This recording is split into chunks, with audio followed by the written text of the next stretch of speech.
Hello everyone, today we are going to do a test. Let me introduce them first. This is our VEX detector, which uses cloud chamber technology. This is our part probe microenvironmental detector, which uses laser technology. This is our management software. It collects data from both detectors for centralized monitoring and management. Currently, this screen is displaying data from the VEX detector. You can see its current. The current real-time reading is 20,000 particles. This is its real-time curve. It is scrolling from right to left. The value on the right is the latest.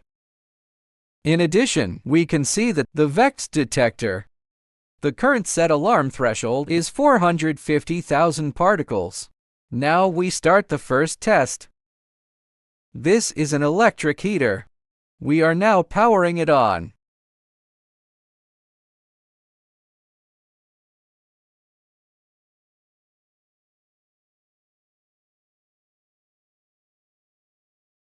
After powering on, the temperature of the heater gradually increases.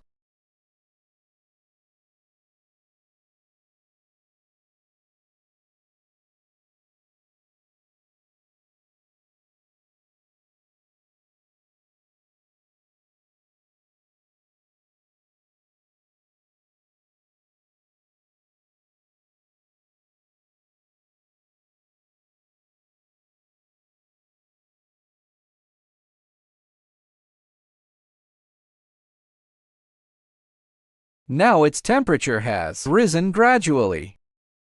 Let's take a look. We have a real-time curve. The readings are still relatively stable.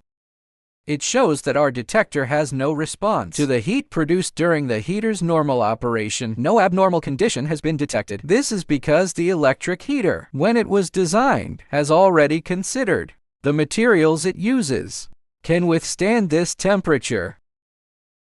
Now let's test a piece of electrical cable.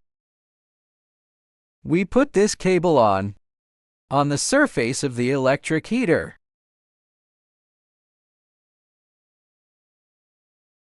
Let's see the reaction of the detector.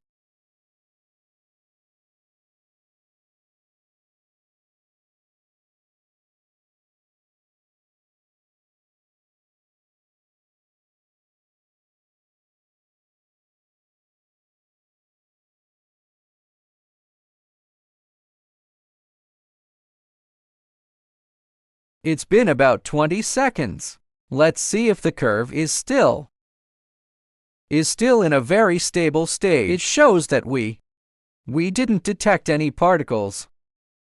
Let's take the cable out.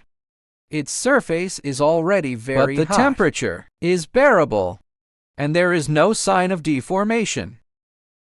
The temperature on the surface of our electric heater can reach about 150 degrees, and this temperature is acceptable for the cable, can withstand it. Now let's test to another material. Here we have a piece of tissue paper. We put this tissue on the surface for heating.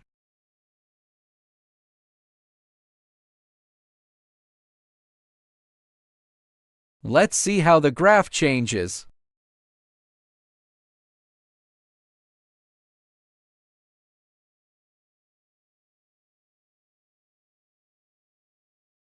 The particle reading is now beginning to rise. It has increased to 180,000 and now 360,000.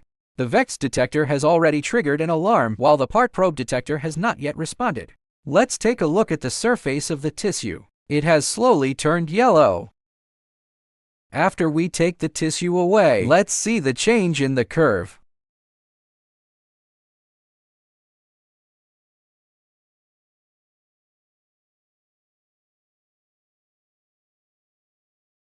Its concentration has dropped to 180,000. Now it's 120,000. It has started to slowly decrease. I'll put it back now.